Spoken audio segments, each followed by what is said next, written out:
일단은 실명만 대조를 한 거니까요. 현재 네. 직원들의 그 개인정보 활용 동의서를 받아서 그 사람 명단과 지난 5년간의 어떤 토지거래 내역과를 갖다 단순 비교한 거니까요. 네. 그런데 사실 뭐 이거는 빙산의 일각에 불과하겠죠. 왜 그러냐면 차명 거래라든지 가족 거래라든지 뭐 이런 거래들이 충분히 있을 수 있지 않겠습니까? 근데 일단 정보합동조사단의 어떤 조사라는 거는 네. 사실은 한계가 있는 거고요. 나머지 부분들은 결국은 정보합동특별수사본부로 넘어가는 수밖에 없겠죠. 여기서 이제 본격적인 수사와 조사가 이루어진다라고 하게 되면은 뭐 차명 거래라든지 가족 거래라든지 이런 거래들이 이제 무수하게 드러날 거라고 보는 거고요. 어쨌든 뭐 이 지금 어떤 조사 결과의 발표는 어떤 대중의 어떤 관심 뭐 이런 거를 갖다가 충족시키는 데는 상당히 미흡한 수준이다. 네. 뭐 이렇게 평가할 수가 있을 것 같습니다. 알겠습니다. 네.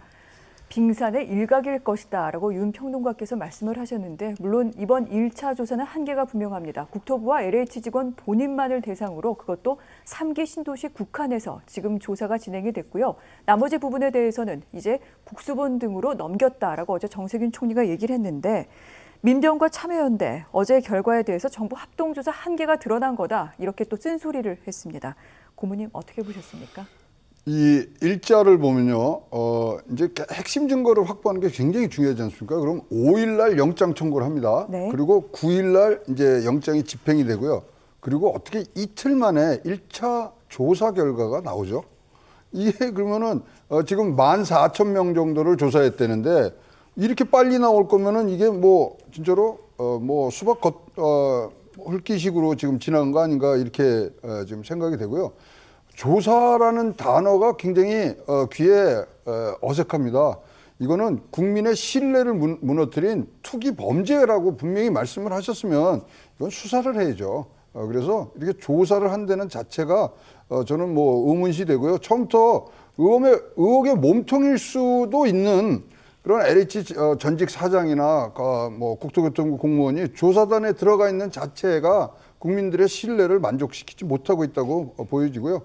진짜로 그러다 보니까 실질적인 성과가 나올 수 있느냐 의문이 되는데요. 반면에 국민의힘에도 뭐 조사 과정들을 무슨 위원회가 있어서 하는데 거기는 74명을 지금 뭐 얘기를 했단 말이죠. 네. 의혹이 있다. 그다음에 또 지방자치단체에서도 지금 하고 있어요. 광명시 같은 데는 6명이나 자기네 자체적으로 발견했습니다. 어떻게 했냐? 부동산 취득세 과세 자료로 몇 번만 조사하니까 6명이 나온 거예요. 네.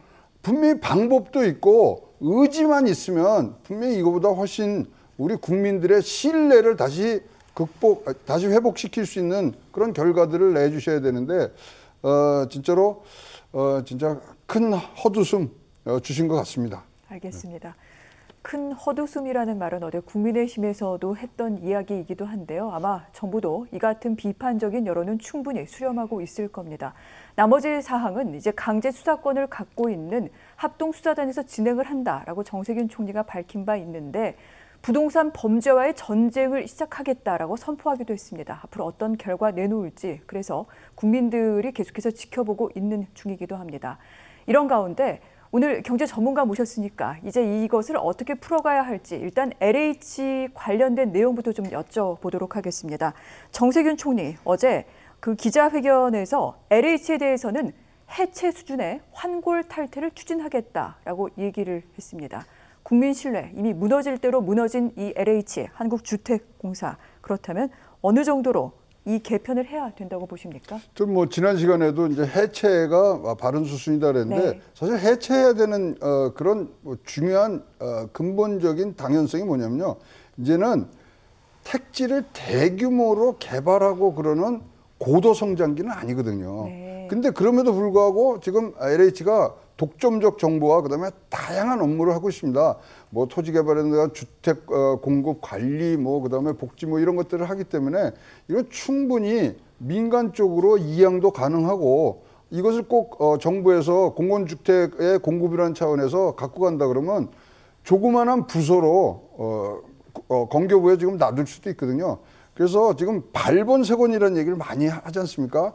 발본색원이 근본을 빼내고 아예 원천을 막아버린다는 나는 그 뭐 말 뜻에 어울리게 여기 조직 개편을 한다 그러면 일단 지금 갖고 있는 뭐 다양한 업무를 네. 쪼개는 방법으로라도 가야 될 것 같고요. 그다음에 지금 토지 강제 수용권이나 그다음에 용도 변경권도 갖고 있거든요. 그런 부분들은 다시 국토부로 이관하는 부분들 해서 일단은 다양한 업무와 많은 독점적 정보를 네. 조금 잘게 잘라서 갖고 가는 부분들이 지금은 근본적인 해결책의 첫 단계가 될 수 있다고 생각을 합니다. 그렇군요. 과거와 같이 대규모로 택지를 개발해서 공급하는 시대는 이제 지나갔다. 지금 독점적인 권한이라던가 여러 가지 부분이 많이 쏠려 있는데 이 부분을 해체해서 쪼개고 최소한의 것만 공공 영역으로 남겨서 국토부 등의 어떤 그 부서 차원으로 남겨야 된다라고 굉장히 강경하게 말씀을 하셨습니다. 일단 공공 부문에 대해서는 분명히 좀 필요성이 있을 겁니다. 그럼에도 불구하고 지금 국민들 사이에서는 LH에 대한 신뢰를 잃었다, 해체시켜라라는 목소리가 나오고 있는 상황이기도 한데 평론가님, 이 부분 어떻게 해야 됩니까? 빈대 잡으려 초가상간 태우는 격이 자칫하면 될 수가 있겠죠. 네. 사실은 우리나라는 수도권에 인구가 굉장히 밀집해 있고요. 여기는 토지와 주택 공급의 제약, 한계가 분명히 있는 상황입니다. 네. 이런 상황에서 이 지금 공공성을 갖다가 무시한 채 토지 정책, 주택 정책이 만약에 본격화가 된다라고 하게 되면은 토지 가격, 주택 가격 앙등 뭐 이거는 불보듯 뻔한 거고요. 사실은 뭐 주거 복지라든지 이런 것들은 완전히 물 건너간다고 봐야 될 겁니다. 네. 다만 현재 이제 굉장히 어떻게 보게 되면 공룡화되어 있는 이 조직을 갖다가 사실 분야별로 어떻게 보면 전문화시킬 필요는 저도 있을 것 같아요. 거기에 대해서는 적극적으로 동감을 하고요. 가령 뭐 주거 복지라든지 택지 공급이라든지 아니면 뭐 주택 분양이라든지 뭐 이런 부분들을 갖다 세부적으로 좀 나눠서 관리 감독 기능 아니면 서로 상호 견제하는 장치를 갖다가 만드는 게 먼저 시급할 것 같고요. 그거보다 더 중요한 거는 사실은 그거는 또 기간이 좀 오래 걸리는 일들이니까 네. 사실은 내부 통제 기능을 갖다가 지금보다 훨씬 강화해야 되지 않느냐 이런 생각을 합니다. 가령 뭐 주거 목적의 토지라든지 주택을 갖다가 원천적으로 보유하는 걸 갖다가 금지를 하는 것도 있을 수가 있고 있을 수가 있을 거고요. 심지어는 뭐 토지 허가제, 거래 허가제 내부 직원들을 갖다가 대상으로 한 네. 그런 정책들도 갖다가 시행해 볼 필요가 있다라고 생각을 하는 거고요. 또 LH를 넘어서서 모든 공직자를 대상으로 하는 가령 뭐 이해충돌 방지법이라든지 네. 공직자 윤리법이라든지 이런 것도 강화할 필요가 있다고 봅니다. 심지어 지금 진보정당의 뭐 국회의원 같은 분들도 자기 직계 좀비 속에 어떤 뭐라고 해야 되나 재산 상황을 갖다가 밝히지를 않고 있지 않습니까? 이런 것들은 공직자로서는 좀 문제가 있다라고 생각하고요. 따라서 이런 법들, 네. 제발 이 법들이 같이 이렇게 뭐 완비가 돼야지 사실은 LH의 어떤 해체는 아니더라도 네. 어떤 부분별로 쪼개는 부분들도 상당히 그 의미가 있을 거라고 생각을 합니다. 그렇군요. 한국토지주택공사, 원래 토지공사와 주택공사가 별도로 있는 것이 합쳐져서 지금 한 회사가 됐고요. 자산 규모가 180조가 넘습니다. 직원은 10,000명 가까이 되는데 이제 이 기능을 좀 쪼개서 서로 견제하고 또한 균형을 이룰 필요가 있다라는 목소리가 나오고 있습니다. 또한 이것이 시간이 걸리는 만큼 그 전까지는 우리 공직사회 기강을 다시 한번 다잡을 필요가 있다. 특히 LH 직원들 같은 경우에는 LH 들어갈 때는 토지거래, 주택거래에 대해서만큼은 정말 주거 목적의 한 채를 빼놓고는 더 이상 보유하지 못하도록 이런 강제적으로 규율하는 것도 필요하다. 이것은 모든 공직자에게도 그 같은 어떤 기강 차원에서 또 요구할 만한 사항이다. 제도적인 변화까지 말씀을 하셨습니다. 우리 사회가 좀 깊이 고민해야 될 지점에 대해서 짚어주셨고요. 또 한 가지 국민 여러분께서 궁금해하실 대목이기도 합니다. 지금 이렇게 투기 의혹이 불거진 가운데 그렇다면 3기 신도시 2사 부동산 공급 대책 제대로 될 수 있을까? 이 부분일 것 같은데 정부는 계속해서 이 부분에 대해서 차질 없이 진행을 하겠다라고 강조하고 있습니다. 홍남기 경제부총리 오늘 부동산 관계장관 회의를 주재한 자리에서 이 부분 계획대로 추진하겠다 다시 한번 강조를 했는데 하지만 여론은 싸늘합니다. 지금 투기 등등으로 이익을 거두는 사람들이 있는 가운데 이거 계속해서 진행해도 되겠느냐는 그런 목소리도 나오고 있는데 평론가님 어떻게 해야 됩니까?